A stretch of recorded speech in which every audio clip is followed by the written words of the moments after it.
show you I care. You've been lost and alone in the city at night. I know. Getting high, feeling low, and it's out of your control. You should know that I won't leave you. I'll stay beside you. I'll never let you go. You've been lost and alone in the city at night. I know. But I will guide you home.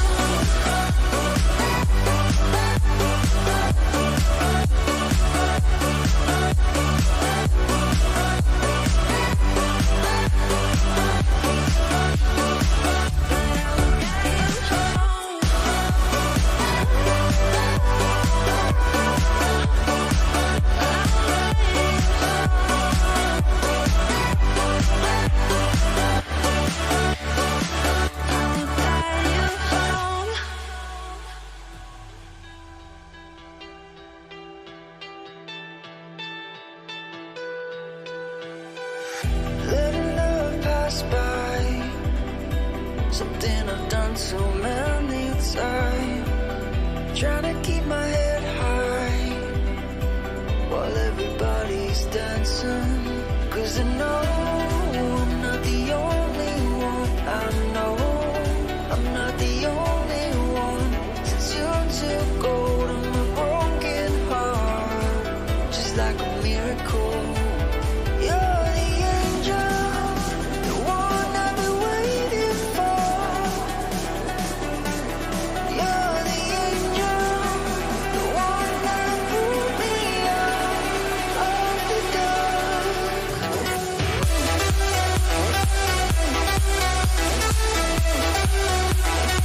You're the angel.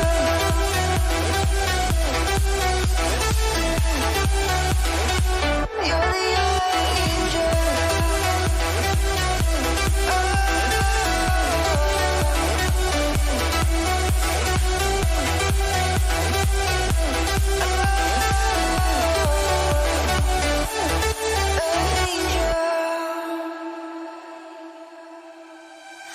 Letting go of the past, I can never understand.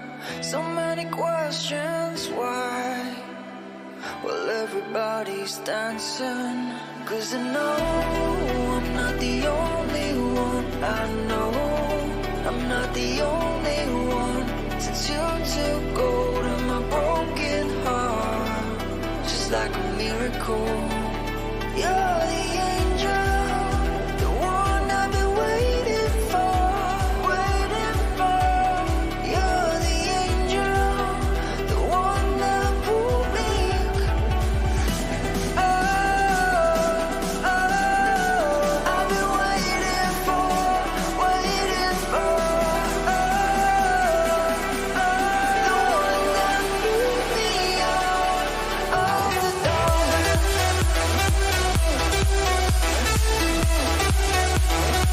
You're the angel.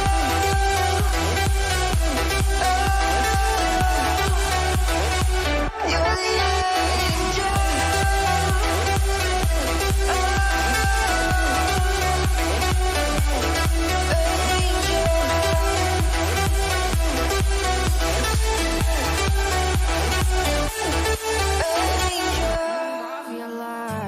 And I lost myself again. You hit just like a drug. This time I won't let you in. You're playing with fire. No, I didn't numb the pain, but this time I won't collide like I did yesterday. Yesterday, you broke my heart once again. I won't buy the dust in return. I can't give in. I can't give in. I won't give in this time. What you do admin, my day-to-day work, operations, exhibition help, writing, and in my personal ventures, I'm a writer, art historian, and curator. I'm John Ritchie, and I'm one of the senior registrars here at PACE. I also work for our Manager's office. And in addition to doing all the things I do here at PACE, I am a visual artist outside of PACE and do independent curatorial stuff as well. Amazing. So that gets us to why we're all here today, which is to which I think is something that is very important in a gallery institutional space, but isn't always talked about as widely as perhaps an artist talk or something along those lines. So I'm excited to kind of speak a little bit more about the process of curating, what inspires, especially this show, as well as Jason and I can speak a little bit more about our work. But to start it off, I wanted to ask you, John and Tammy, what brought you both into curating and what drew you to this show, specifically here at Pace? Okay. So as I mentioned before, I am a visual artist as well. So my visual art practice has dovetailed with my curatorial practice for as long as I've been organizing exhibitions. The majority of the exhibitions and things that I put together have been very community-based. So when I was in undergrad, when I was in grad school, I've also done artist residencies. I've sort of like produced work with groups of artists, and then exhibitions and things have sort of sprung out of that kind of organically and naturally. I also have collaborated a lot with other independent curators to organize things like showcases for the Spring Break Art Fair and other kind of one-off pop-up exhibitions. So I would say that, yeah, my curatorial practice, again, is very much related to sort of ideas of art making and sort of communities about that. So what drew me into curating initially? So my practice is grounded in this idea of storytelling. I am a trained writer. I went to Soho for writing, as well as sort of art history. And I was really interested in this idea of how to create stories along the lines of how artists tell stories, and sort of being able to translate and transcribe the stories that artists tell themselves for a wider audience, from an educational standpoint, as well as a cultural, socioeconomic standpoint, sort of being able to put stories together and narratives together. So that was really what drew me to curating the whole, was through my practice as a writer. And in terms of past projects, I'm very young. All my projects have been in school, in college. I studied curating, and I did like my senior thesis, and all of that was sort of digital virtual exhibitions, because I am a COVID baby. That's when I graduated. So all the shows that I have curated and exhibited have been in the virtual sense. So this is technically my first physical exhibition, which is quite a way to start, I would say. It was quite daunting, and I think that's a perfect segue to talk about how this show came together. So Pace has a long history of staff shows. They have a long program of being able to put together our colleagues in virtual as well as in-person exhibitions.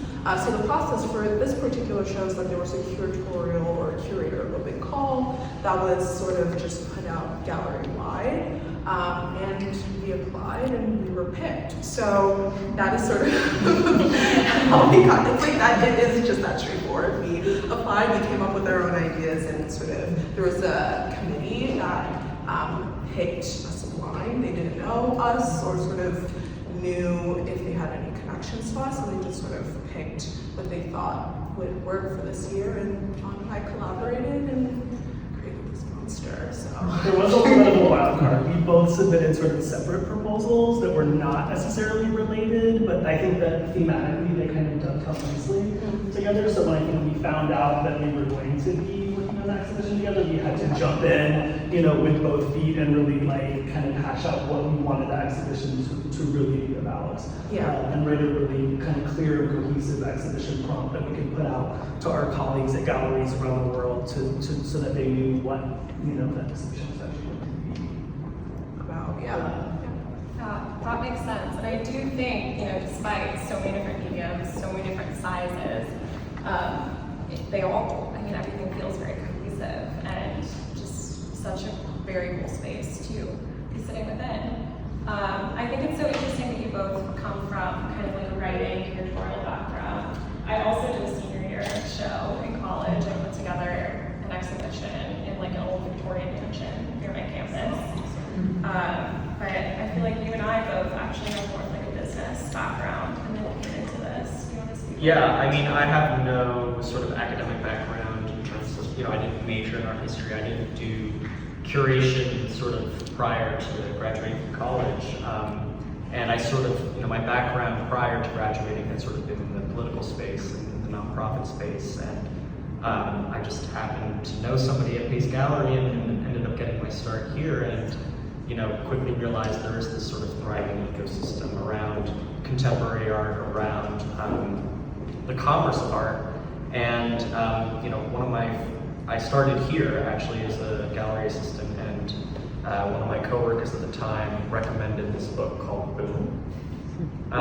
Would highly recommend. It's sort of a 1950s to present history of contemporary art from sort of a gallerist's perspective. And one of the patterns that I sort of picked up on, something that I noticed was a lot of these gallerists sort of get their start by putting on shows and doing curatorial projects in any space that they can. And I had worked with Sandra as a gallery assistant, and I actually went to a show that she had independently curated at a restaurant. A Greek restaurant next to the new museum. Yes. And I was inspired by that, but I didn't really know where to get my start. And so I approached Sandra and I was like, what if we did something together, independently? At the time, my position at Pace wasn't necessarily directly engaging artists. And so that was something that I wanted to pursue. And we ended up starting a curatorial venture together. And that's sort of how I, got into the space of curation. Yeah, it's been about a year now since we've been working on these projects, a little bit longer than a year. I think something that's really important for me in this process that I feel like we've learned from each other is that it's a constant learning experience where every show is different. We work in very non-traditional spaces, so less so galleries and more so like apartments, Greek restaurants, penthouse, random places that we find, and putting up a show in those kind of very unique, challenging environments has been really rewarding, but also very, very difficult sometimes from like a project management standpoint. So I'm also curious for both of you, I think, given that there is just so many different types of art here in this room, can you both just describe like what the process was like in terms of once you got all the art submitted, like how did you decide, where to place everything? Like, what was that like? Yeah, I would say so. Just to sort of give a little bit of background, the timeline that we had to put this entire show together was very short. I think from when we opened call, once we were pegged, I think we had maybe 5 to 6 weeks. And from once we had art, we only had about 4.5 to sort of probably a little less. So the minute work started rolling in, the first thing that we did, which I think from a news perspective was really beneficial, was having the full support of our exhibitions team and being able to render everything digitally first. One of the biggest challenges with a show like this is, we have 6 different Pace locations, over 300 different employees, all of which are probably artists in some shape or fashion. And in total, we had between the physical iteration and the digital iteration of the show, we have about 150 work, just about, over 80 artists. So it was really important to sort of get physical hang-in placement as right as possible, because with that amount of work, it can get very overwhelming very fast in such a small space. So the first step was definitely the minute we started seeing what kind of work after we sifted through everything, was to get everything rendered in the digital as soon as possible. So we were meeting with our colleague Ben Epstein, who's also an artist showing in the show, and he renders everything digitally for our exhibitions team, and Pace globally was to sort of sit down with him like almost 2 to 3 times a week, just fiddling with the virtual and really trying to get the placement right. So I think you do most of the work beforehand and get as much of it in place as possible. But also I think, and I'm sure you guys can speak to this, and sort of hanging in non-traditional spaces is there's a lot of problem solving involved. There's so many, with having so many different colleagues and artists participating in the show, there was also a lot of people who changed their minds, who had personal circumstances who could no longer show physically. So it's a lot of problem solving and a lot of thinking on your feet and a lot of, you try to get, you know, as much of it done right in the, like, rendered. Once you're in the space, you know, once you actually feel the energy of the space, feng shui, sort of like the weight of different works. Also, work never looks the same as it does IRL versus virtual. You might have the dimensions right, but it never feels the same. It never occupies the same amount of space. So once you're in the physical realm, you really kind of have to see, okay, does that actually work there? I think, John, you can speak to this, there was a lot of me standing right, like around, staring blankly into space, being like, I don't think that goes there, but not saying anything. It was on my face, I was like, I don't think that really works there. So it's definitely a lot for us, with a lot of conversations of, does that really feel right there? What conversation are these two pieces having? What conversation is this vignette having? What is the story we're telling? What is the narrative here? What are the correlations, connections that are having? Do we want that connection? Because there's a lot of really powerful work in the space, and also we want to be cognitive of everybody's background and have it be as equitable as possible.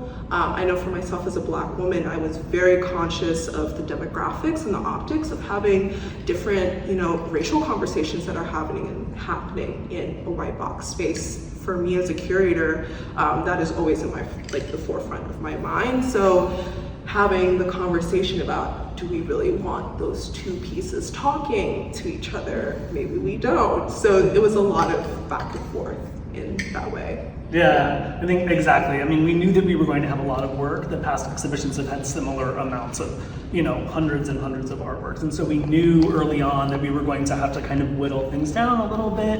And as we recognized and received, you know, the works in, we were like, okay, how can we organize these small groupings and tell these little stories? And then how are these smaller vignettes fitting together within the larger scope of the exhibition?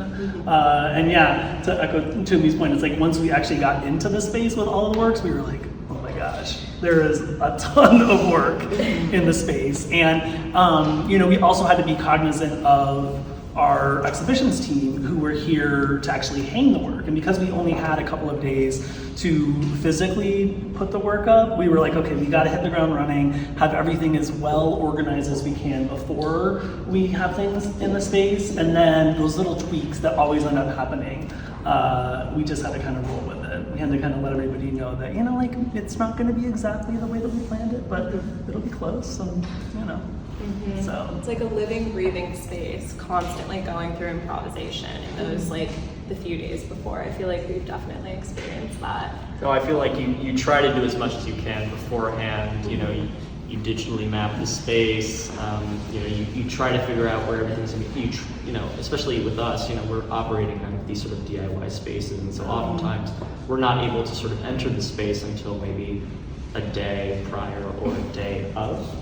And even, you know, because of that, you do have to sort of calibrate for these last minute tweaks. You know, you can do all sort of the prep that you can, but at the end of the day, you know, it is different when you see something in real life. Yeah. As opposed to, you know, You in game design. feel it in the space and the sort of particularities. It's like before this, I've organized a lot of sort of exhibitions in non-traditional spaces. Yeah, like bars or cafes or, you know, like just random warehouse spaces where you're like, okay, it's like a little bit down and dirty, you know, but that also can, exactly. Okay, so you gotta plug things in and get some strip lights up, and, you know, but I think there's also like a level of excitement in, you know, coming into a raw space and being like, okay, how are we really going to transform this? And I'm always really impressed with that sort of like high-low, when you get some like really amazing art in a super raw space and you're like, ah, this works, you know? Yeah. It's like you're engineering a sensation for people, especially when they walk in and you see something that maybe you've always gone to this coffee shop before, but now it kind of has this entirely new feel. To me, that was like what drew me to curating initially, was like the transformation of space and the way that you can communicate so many different things and so many sometimes unspeakable or like difficult to touch on subjects through art. And like just have them be right there in front of you. But yeah, I think another thing that came up for me while you guys were talking about the show is that it really does take a village. And I know that we're sitting here as curators on this couch and in front of you, but I know there's so many people in the audience that have been so supportive of the work Jason and I have done. I know the staff show is definitely a big team effort as well. So I don't know, Jason, do you want to speak a little bit to our, like, definitely the community that we're kind of trying to build with Yeah, this? no, I mean, it's important to sort of form a community around it and make it feel communal. You know, I through our work, we've had so many people approach us and volunteer their expertise. You know, many of you are in the audience. And, you know, for this show, you guys have that sort of institutional backing. There is that sort of exhibitions team. But, you know, for us, it is sort of, you know, can we coerce or, you know, provide compelling enough programming to, you know, be able to engage people who have these other talents that could, you know, sort of take the load off of us. Because, you know, for us, you know, curation, how the artwork is hung on the wall is maybe, you know, 10% of the work.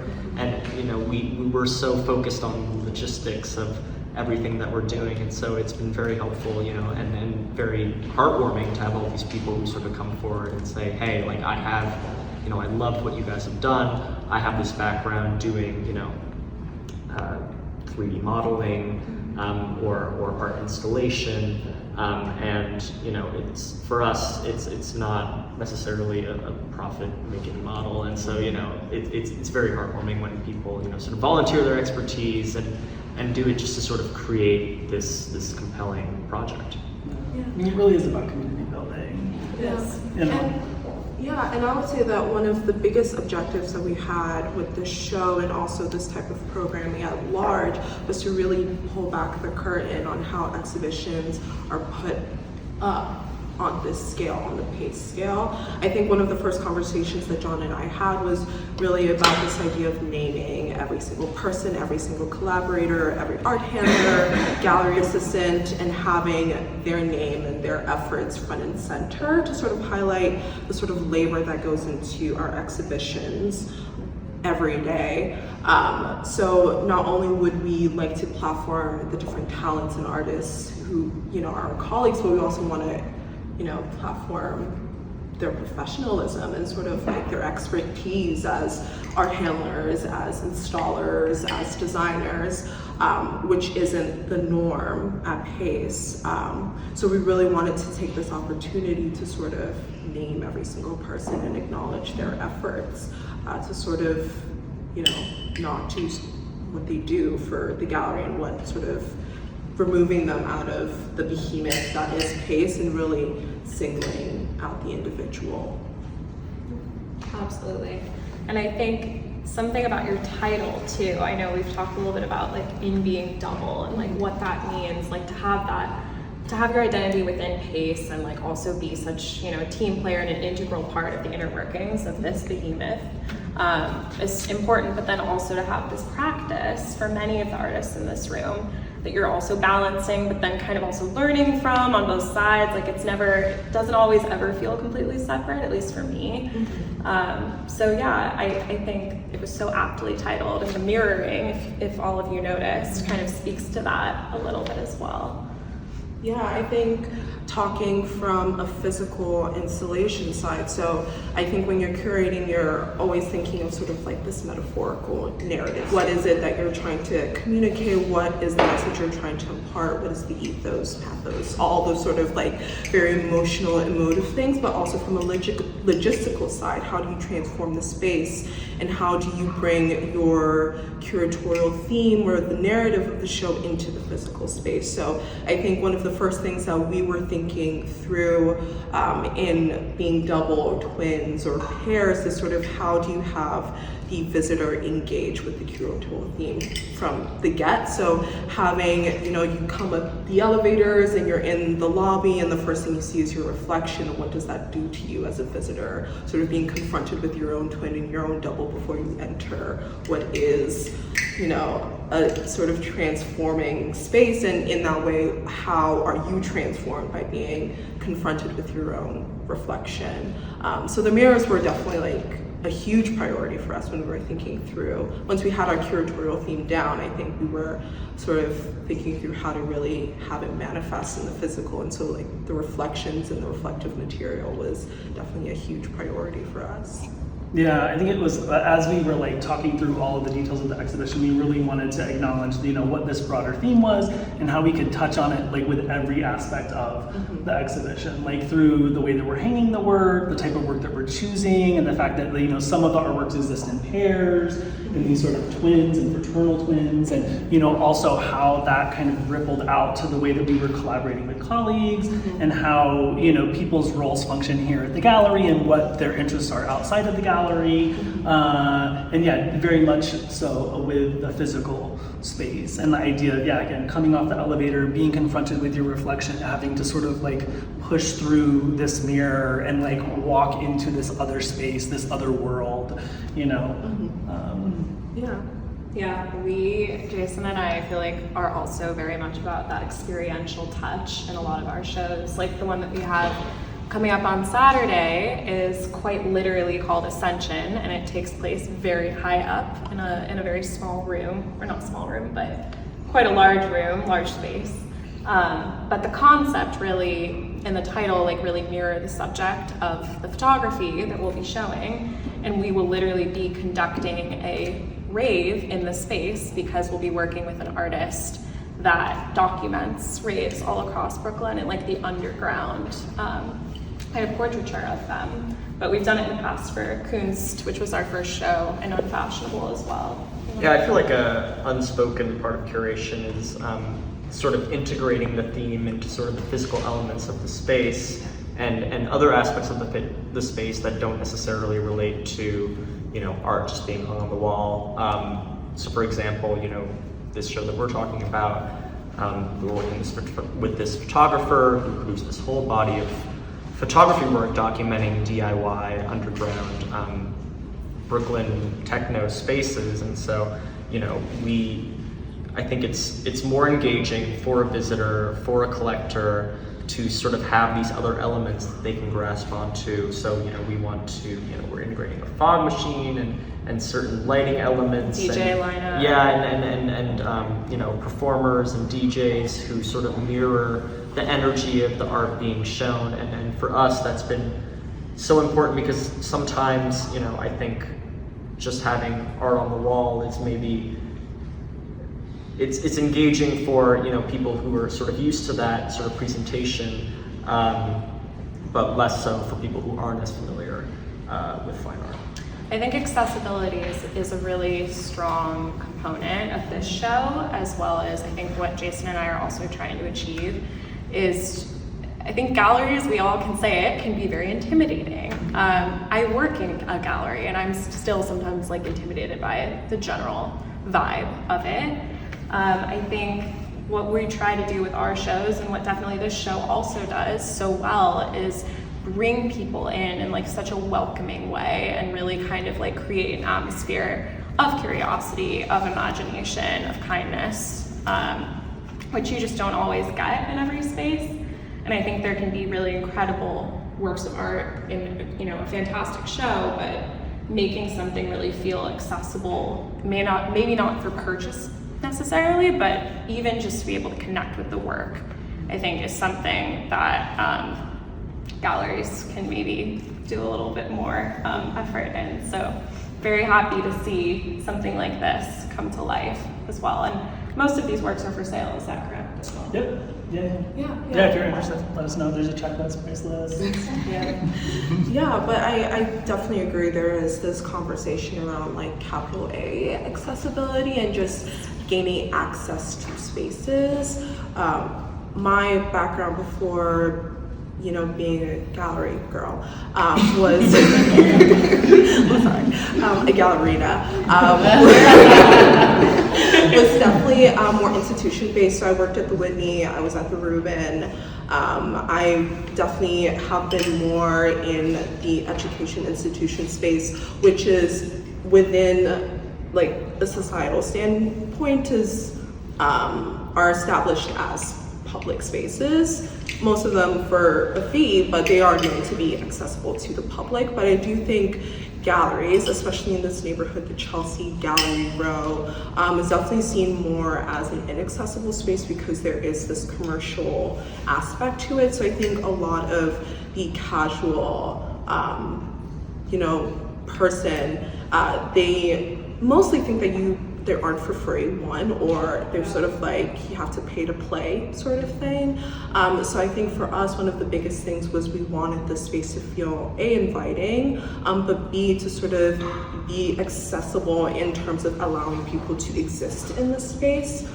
Even within Pace on the other floors, the art is beautiful, but I do think that you're in such an elegant, beautiful building that is 7 stories, it's huge, and everything is so elegant that it can kind of feel like, okay, maybe I'm not supposed to be here. But this space specifically, since it is for our colleagues, it's a show by us, for us, so we wanted the us to sort of be like the royal us, to sort of allow anybody to be able to exist in the space, which is why we have seating, like this very casual, beautiful seating. I had to throw that in So there. casual. Super casual. That will exist so accessible. That will exist in the space for the entire run of the show, which isn't typical for gallery shows. There may be like metal benches, but I don't think comfort is the idea. But we wanted the work to exist in a casual space to allow them to breathe in a casual space so that the casual person can enjoy them as well. Yeah. I also will say something Jason and I have realized too is like having there be a casual space and like having like allowing for this type of like really sitting, like sinking in and looking at the work, you start to kind of think, wow, I could see something like that on my wall. You start to kind of understand, and it just feels more like integrated, I guess. That's definitely been our experience with our events as well. So Yeah, and I do think that there is an interesting contrast as a curator. I do think that there is, again, in talking about doubles, there's this like double consciousness that happens between curating for a commercial space versus curating for educational spaces. Yes. It is a different mindset. You work from a commercial space, you work to make sure that the art is being presented in a way that is not only beautiful, accessible, that feels comfortable for the person, that is understandable, because there's not any wall text or any tombstone to sort of give you background about the artist, which is pretty gallery standard. Any commercial gallery won't really have any wall text. So you do your best as a curator to be able to convey the message as well as you can just from the hanging standpoint. But there is also an idea of you're in service of the artist, and one of the ways in a capitalistic society to serve the artist is to make sure that the artist gets paid. So from a commercial standpoint, as a curator, you also have to think about how do you sell the work. You try to separate those mindsets between like the artistic versus the commercial logistical brain, but it is a factor in terms of how you curate a commercial show is, will the work sell? And how do you organize it in a way to make sure that that anybody can see this hanging in their space, to make sure that it does sell so that you are supporting your artist, which is something completely antithetical to how museums and educational institutions approach curating. well said, Toonie. I think it's a really important thing to consider, and I also think it's something that's not always spoken about so freely, but it is an integral part of like curating for a commercial space.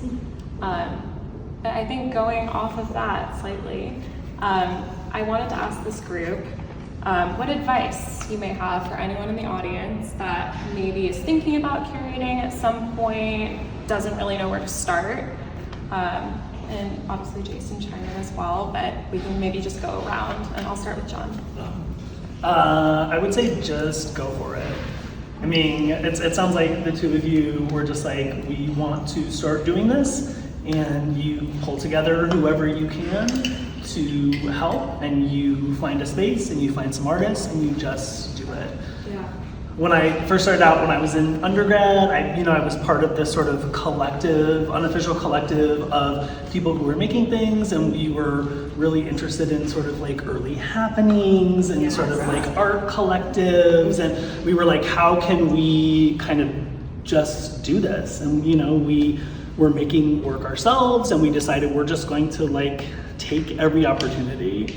So there was like a school sort of fair, and we were like, okay, we're gonna rent a booth out for this, and we're gonna bring some art, and we're gonna teach like the people about art and art history, and like we made T-shirts, and it was like whatever you can do to kind of like get the word out. And that then sort of like snowballed into organizing exhibitions again in sort of like warehouses, and then like DIY galleries, friends of friends who rent spaces. So I think like whatever you can do, if you're behind the message and you are really engaged and interested in it, just like go for it. Just do it. Yeah. Just do it. I think that is definitely a mindset of you have to just be comfortable with putting yourself out there. I think from like my biggest tip from a bare bones foundational standpoint, if you would like to be a curator, I think one of the muscles that you have to train is being able to create connections.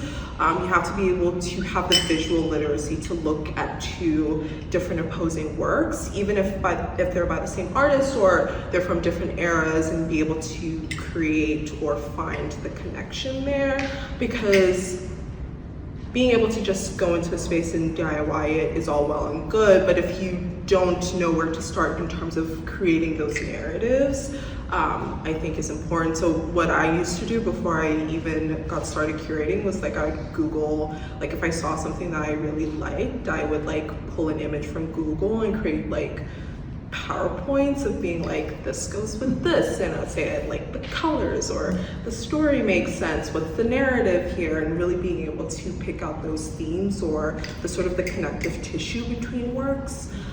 So really being able to flex that muscle, being able to create connections and create those narratives again as a writer, I think is one of the foundational things as a curator to be able to do.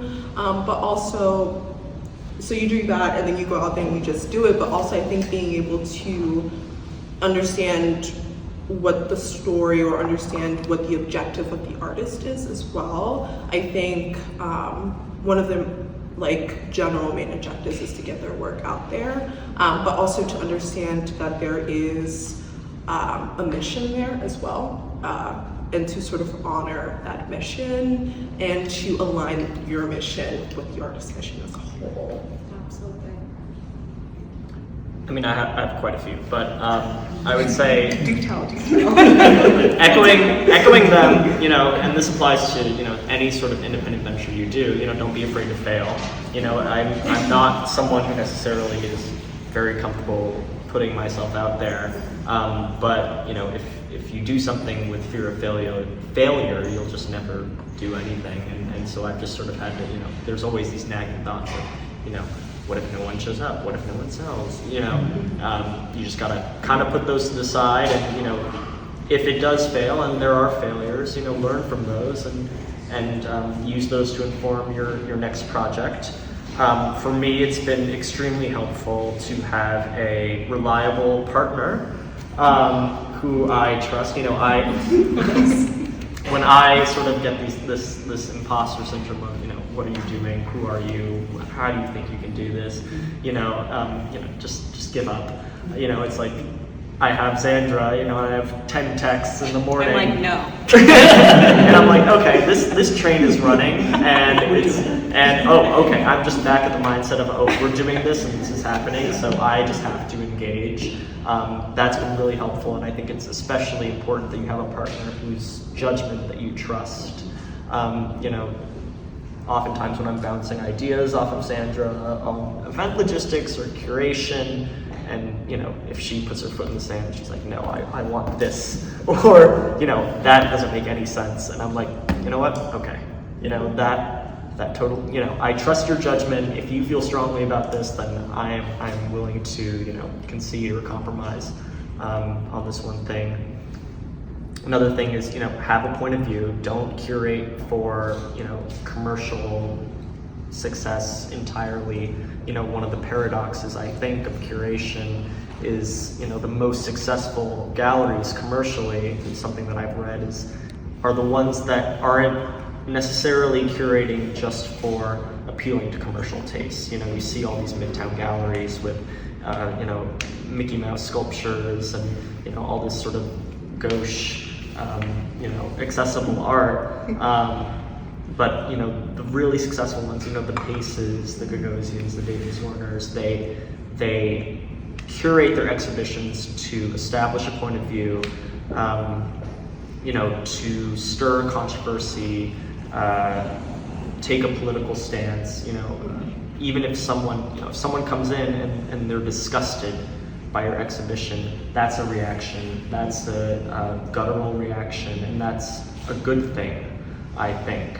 And, you know, obviously there should be pieces that ideally someone sees and they can, you know, visualize these pieces in their home or, you know, in their storage unit or whatever. But yeah, don't curate just for, you know, commercial purposes. Yeah, there's a few pieces I could sort of rattle off. Those are very good. I would agree with everything here, but I would then say also it can be very useful to like go through certain writers, go through historical exhibitions that have been like very well known in New York. I personally love Jeffrey Deitch. I like very much am inspired by everything that he created in New York through his projects. And I think, though, however, I agree with John, I once was on a phone with like a very well-known curator when I was very young, and I kept being like, give me the strategy for how to do this. Like, what do I read? What do I study? And he was like, you just do it. That's how you do it. And I was like, okay, like literally verbatim. So I think with all of that being said, and look at art. Just look at as much art as possible. Look at as much art as possible. Go to museums every weekend. You're already doing openings, it right now. You know, there's such a like a passive learning just from looking at exhibitions and professionally done, you know, curation. You don't even realize you're learning, but you are. Yeah. And that definitely has informed what Sandra and I have done. Completely.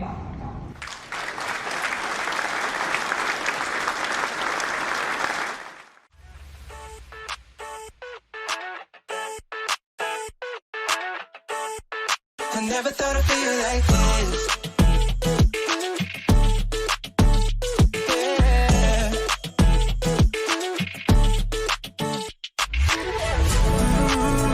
I never thought I'd feel like this. Ooh, I never thought I could be. I never thought I'd be on my shit, be on my. I'm spending my time in love like I should, and no more struggling for my blood. Yeah. I never thought I'd feel like this. Feel like this. Feel like I never thought I'd feel like this. Feel like this. Feel like I never thought I'd feel like this.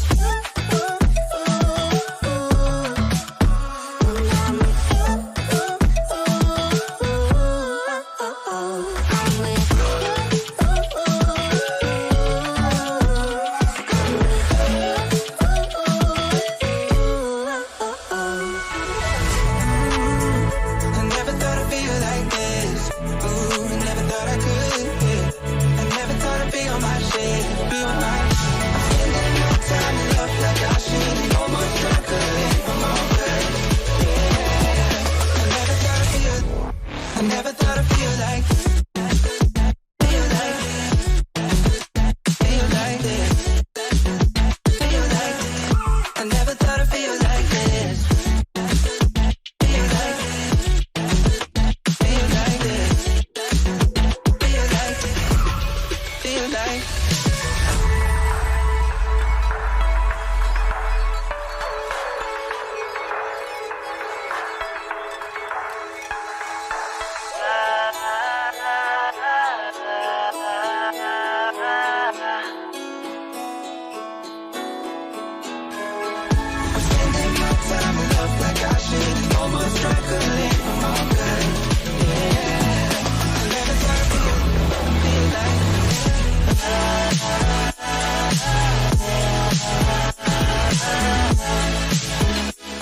Hello, this is Michael Ryder. I'm here at the Solas studio, and this is my solo show, Even Muddy Rivers Flow.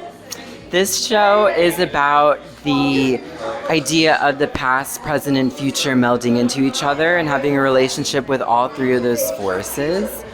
Yeah, I hope you can come see it. You can find me at Michael W. Ryder on Instagram or michaelwryder.com. Yeah, I have a weird thing about releasing music. I didn't get to play a lot of shows with Cycle or Temptation, my last couple albums, because like pandemic happened. And yeah, so I don't know, I just think, but I'm glad to be playing it now, and the world's kind of, I don't know, whatever. But yeah, so this is, I don't know. I have nothing to say. It's just I'm glad to be playing this song. So, but I'm working on a new album, and she will be out next year. Woo! I'm very excited. Thank you, John. And yeah, I'm pumped. So, yeah. Okay. All right.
When I play these battles of art, will I be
really cool layaway account. It's really trying to be a bit of a community, keep artists together, get them a place to talk, show their work, discuss their work. My name is Brandon. I'm the curator and like programming director here. My background in the art comes from my time in the Lower East Side around 2013 to 2019, where I managed a community space called Con Artist Collective that was on Ludlow for about 5 years or so. It's actually where I got to meet the owner of this studio, who hired me after that place closed, as well as a lot of the artists that we know here today. So yeah, thanks again for coming. We're going to talk to Elaine here, learn a little bit more about your practice and this work that we see up on the walls here. So Elaine, Yes. a lot of artists like to say, that they've been painting forever, that they've been making art forever since they were a baby, but your practice is actually kind of new, isn't it? I would say that I started making this type of art around 2018. Mm-hmm. Yeah, what got you into that? What was the impetus for you to start doing this? Well, I went to art school. Mm-hmm. What'd you study? I spent 3 years in pharmaceutical school. I should qualify. Pharmaceutical school? Yes. So I initially went to college for pharmacy, and then I was going to get my PharmD, which is the doctorate for pharmacy. And 3 years in, I got my white coat, and I was interning for a pharmacy, and I said, this is not for me. And decided to transfer to art school. And I went into the video program. Video. So I was doing editing and filming and sound recording and Final Cut Pro and all of that. And it was not until after I graduated where I thought that I might go into art therapy. Right. That some of these applications require a foundation in traditional art media, so painting, sculpture, drawing. And I started painting to build a portfolio to be able to submit to these programs, and I became so enamored with the painting process and sort of transferring them, in making my digital portfolio. I was doing work in Photoshop, trying to, post-production with the lighting and getting the color accurate to what I painted in physical reality, and decided that, what if I just messed around with some of these tools? And I wasn't trying to be accurate, and I just started using them as tools of creation rather than tools of, trying to match what we see in reality. Right. And Well, I thought that was one of the most interesting things about your past and your entrance into this kind of work, into painting, was that you come from sort of like this video program, you're more comfortable with digital tools, and then when you wanted to go into art therapy, you needed to paint with like actual paints and traditional materials. So you sort of did it backwards. It's like you had to learn a new thing, and so you started using traditional medium in order to get into this program, right? Yes. So I was applying to programs and doing psychology prerequisites, and then I started doing this work and sort of started really finding my art practice in creating these sort of hybrid traditional digital works that I decided not to go forward and go through with an art therapy degree, and to sort of focus on creating this work. Yeah, let's talk about this work a little bit. What exactly are we looking at? Are these paintings? Are they digital pieces? These are the final output is a digital print. So these are all inkjet prints on canvas. There is painting involved in the process. The backgrounds are all acrylic and oil paint on canvas that I did multiple, for each one of these paintings, I did multiple paintings and layered them in Photoshop and did blending, changed the colors and did all kinds of editing to the paintings. And the portraits are done in Adobe Fresco as digital paintings, and all the vector sort of artifacts were taken from the Smithsonian Creative Commons. And I looked for artifacts that were from ancient China to sort of give it that aspect of when we present ourselves as a certain ethnicity. These artifacts present as a certain cultural background, and I present as a certain cultural background. But what is that relationship to my cultural background in the way that what is the relationship between these artifacts and the culture? And I find that when I look at these artifacts in a museum, they are so removed from any sort of real world experience I have with my culture, that they are sort of representations of Chinese culture, but at the same time, I look at them as almost foreign objects, and that really You say was this very work interesting is to me. about identity? I would say that this work is about relationality in the way that it shapes our identity. So it would not be just about this person's individual identity, but how this person sort of exists relational to family members, to friends, to the important people in your lives. Going back to your process, you have this incredible blending of digital work with like real painting, physical work, and there's such a big conversation happening right now about digital work and its value, and if it is going to be the future, or like, do you have any thoughts on that whole conversation going on right now about the physical versus digital? Because you do something that's pretty unique in really combining them kind of in equal parts. Yeah, I sort of do what I'm compelled to do. So whenever I am sort of feel this pressure to make traditional work and to make paintings as sort of what is accepted, or what is the traditional mode of exhibition in the traditional art world. But whenever I make a painting, I always think, I could do something digitally to that. I could layer these paintings, I could do something in Photoshop to these, and I could put this on top, I could collage this, and it doesn't feel finished. So I think when it comes to the conversation, it's not really the conversation really persuading me either way. I just feel compelled to make art in this manner. How do you know when you're done, when it's finished? That's something that I have difficulty with. Yeah, I think a lot of us do. A lot of Yeah. artists definitely do. Yeah. That's interesting. So you've had a little bit of experience like in the NFT space early on.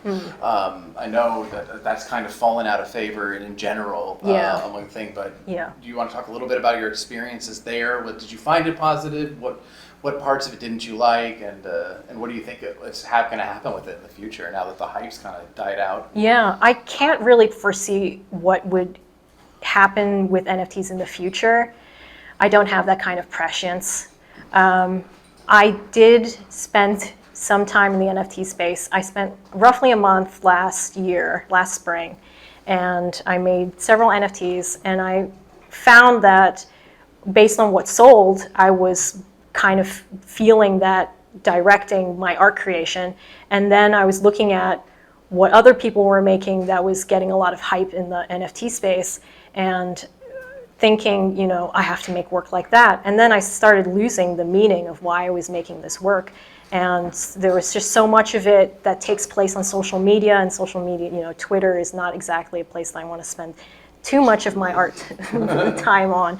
So I did exit that space, and I closed my Twitter, and yeah. Yeah, I feel like your work was, in a way, it fit well in the space. I don't think it was inspired by it, but you've got this really heavy kind of glitch aesthetic. I find even your your abstract paintings that are just, there's no digital aspect of them at all. Yeah. Even those feel kind of digital to me. So tell me a little bit more about your influences, about the aesthetic, about, what's inspired you, and how did you get here? Yeah. So I started making these paintings with these digital works with this glitchy aesthetic, and I wondered why. I didn't have this theoretical basis before I made it and wanted to sort of make work that communicated a certain idea. I was just kind of creating it, and it was coming out having this aesthetic. And I came across a book called Glitch Feminism, and that really, a lot of it opened my eyes as to why I was creating work in this way. And especially when it came to abstract works that sort of have this sort of glitchy sort of sense to them. And there's a section of the book that, in the writer's words, says that we all begin abstractly, and that it's later that we sort of develop a sort of physical sort of understanding of ourselves in a physical sense. And you can argue either way about representations of reality and the purity of abstract art versus the actuality of figurative work. But I found that there is, whether I think that we start abstractly, I do think that there is an abstract sense of ourselves that we carry with us that may or may not come out in representation, that we may not be able to represent, but that we kind of hold and carry within ourselves. And abstraction is one way of driving at it, driving at this truth of who we are, especially if we think of the way gender presents itself. Right. The book is heavily about gender representation. And I kind of extrapolate it to other areas of identity and how we think of ourselves, especially, when it comes to culture, we have these, again, with the artifacts, these physical things that represent the culture. But culture, when you think about it, is not just what is physically represented that you can hold in your hands. What does it mean to have a certain cultural identity is something that I try to explore by looking at all the different faces that surround me on a daily basis. Speaking of the faces surrounding us, this is some of your first work that's representational in a way and realistic, or a portrait, or something that's identifiable, that's not a taken asset from somewhere else. So why did you paint these people? Who are they? These are largely family members. My partner is on the back wall on the left, and my friend Michael is on the right. And these are self-portraits. My family members, my father, my brother, and my mother. I chose to do them because when I wanted to do portraits, I wanted to do people who were close to me. I wanted these faces to have personal meaning to me, but to have no personal meaning to the viewer.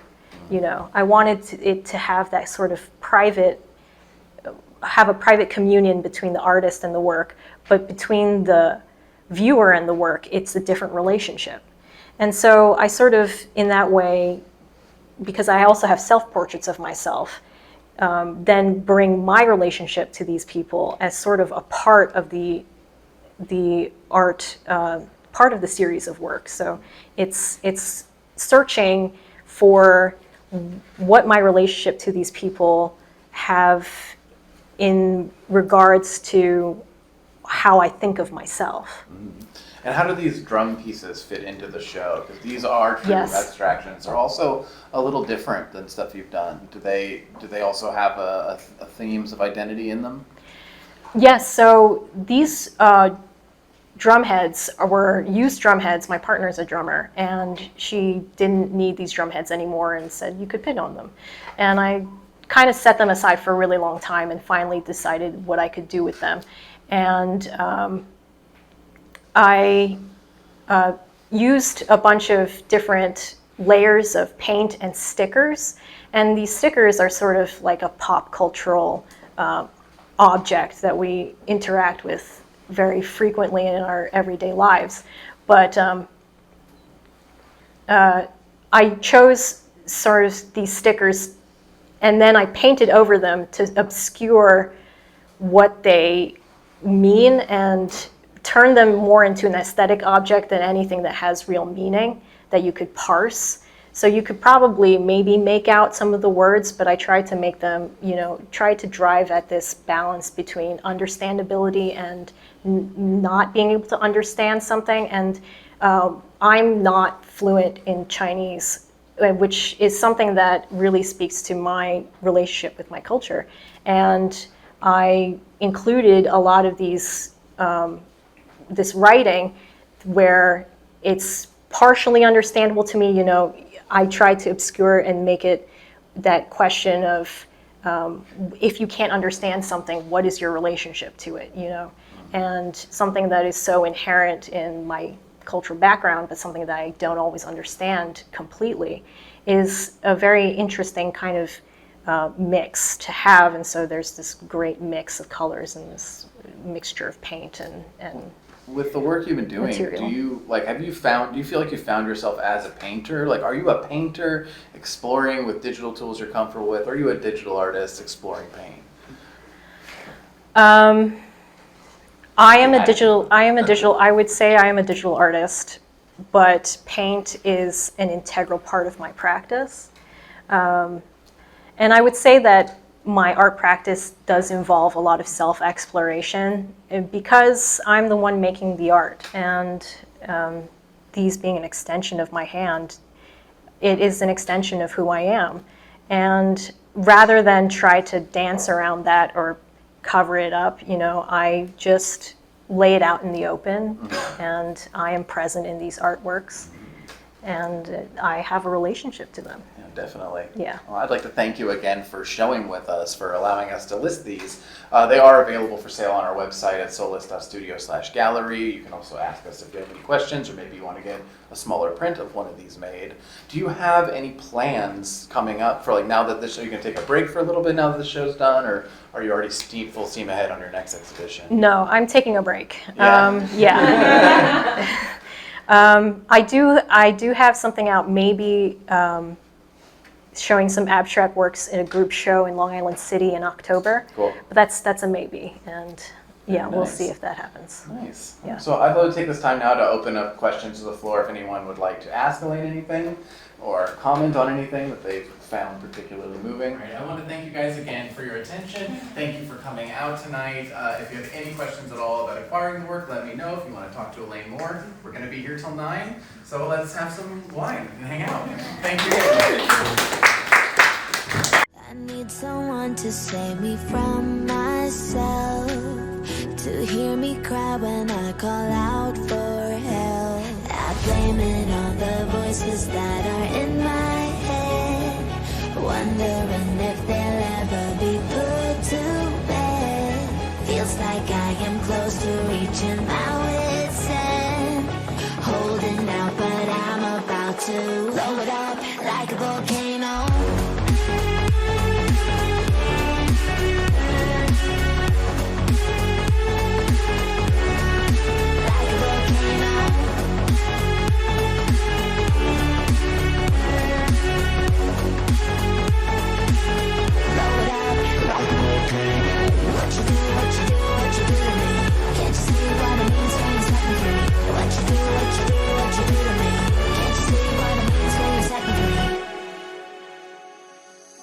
Another day to lose control. There's a fire in my bones. My sight gets blurry, pushing back the tears. Should take a leap of faith and face my fear. I blame it on the voices that are in my head, wondering if they'll ever be put to bed. Feels like I am close to reaching my wit's end, holding out, but I'm about to blow it up like a volcano.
name is Isadora Capraro. This is my exhibition Cuerpo de Agua at the Argentine Consulate.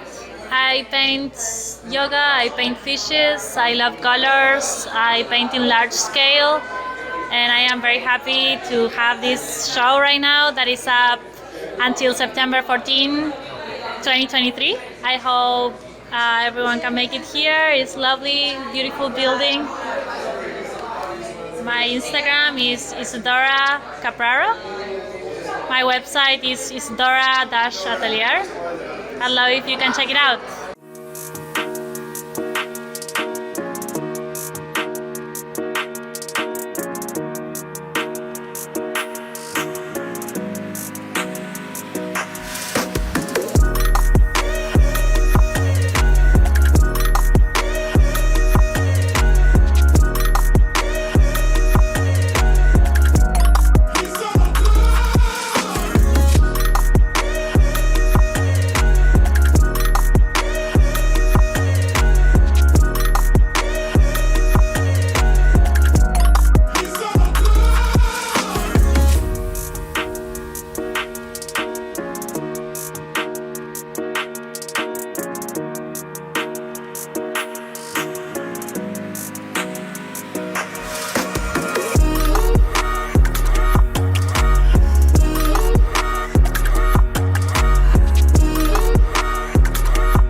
I'm Tanya Pomales.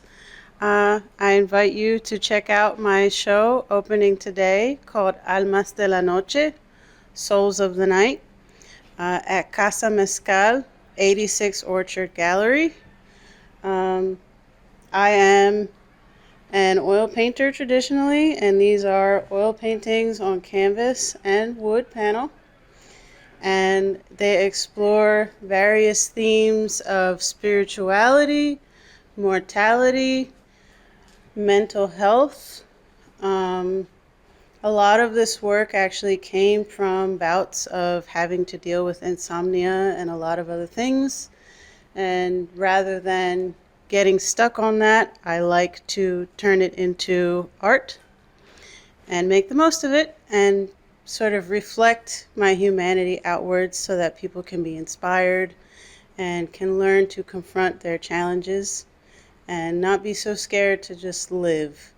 So that is what this show is about, and it's called Almas de la Noche precisely because of the insomnia. So I get a lot of my ideas at night. And each one of these pieces has a lot of different cultural symbolism. I'm Puerto Rican, so I have a lot of ties to like the Santeria faith, the Yoruba culture, spiritualism, religion. A lot of that appears in my work. For example, this piece here, my grandmother lived in Puerto Rico, and she used to have a tree called a flamboyant tree, and these petals here are flower petals from the flowers that are on that tree. And I included them because I wanted to connect to that part of my history and my culture. And the reason I picked so many hands is because my family has a lot of different people in the arts. My grandmother was a leather worker and a seamstress. My dad works with glass. Brothers and sisters are artists and different medical professions. So everybody does some sort of hand-related manual type work. So that was the inspiration for that. I don't know. Yeah, check it out. Tanya Pomales is my name. My Instagram is Tanya Pomales Fine Art. And a good website to find my work and other links is www.tanyapomales.art.com. Thank you.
My name is Tamara Wyndham, and I'm an artist living in New York City, and I make body prints. I put paint on the model's skin, sometimes my own skin, and rub it onto cloth. This is my newest painting. It is It's a Brothers Grimm story called The Seven Swans, where a witch turns six brothers into swans, and the sister rescues them by knitting sweaters. But the last sweater, she didn't finish the arm. So when they turn into humans again, the one brother has a wing instead of an arm. And the wing I made by collecting pigeon feathers on the sidewalk and putting paint on them and making a contact print.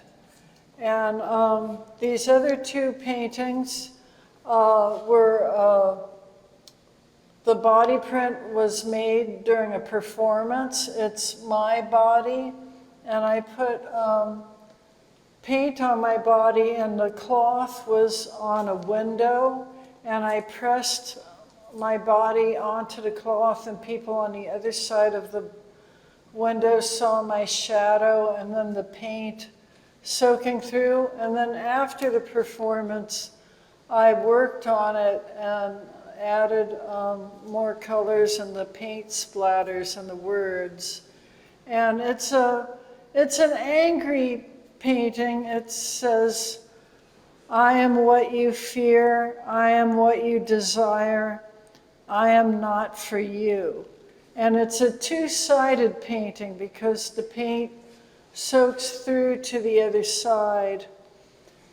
So I worked on both sides, but in this case, I can only show one side at a time. And it's just women's anger at how men treat them, how men treat us. And it's meant to be full of energy and full of rage.